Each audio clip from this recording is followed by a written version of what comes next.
विगत वर्ष मानक ठारू ए वर्ष यज्ञ को अधिक प्रचार प्रसार करा जायछि। यज्ञ रे अधिक श्रद्धालु भक्त जोग देबे से विभिन्न कार्यक्रम हाथ को निया जायछि।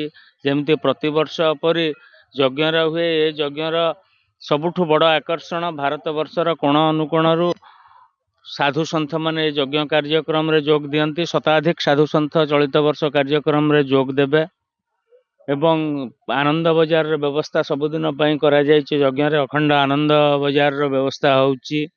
अधिक संख्या रे स्वेच्छासेवी मानकु यज्ञ रे नियोजित करिवार व्यवस्था हैछि।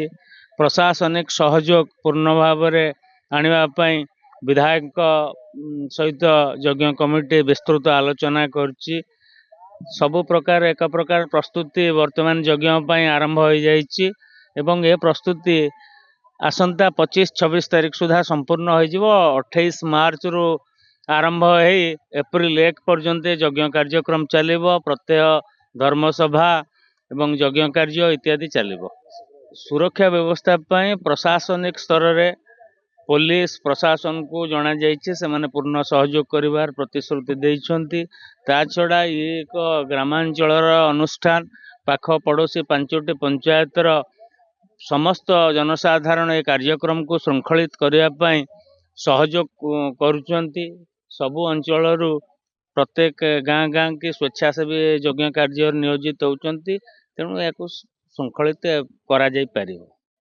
मो ना हूँ ध्रुवानंद देव, सरपंच नठुआपर ग्राम पंचायत आउ एठी हमरो ये चतुर्थ वार्षिक विश्वशांति विरजा यज्ञ अनुष्ठित होउची।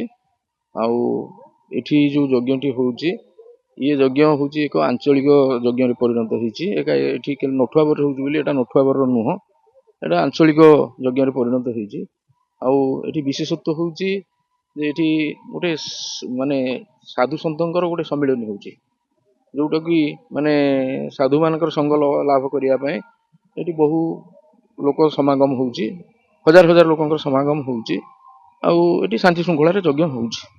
आ ए वर्ष मध्य यज्ञ मध्य हब हमर स्थिर होईची 28, 29, 30, 31 पहिला।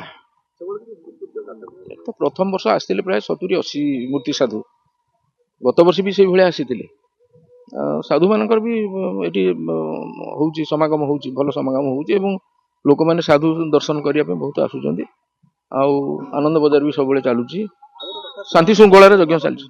जे मो ना दशरथ पंडा, मु ये यज्ञ कमिटी सभापति।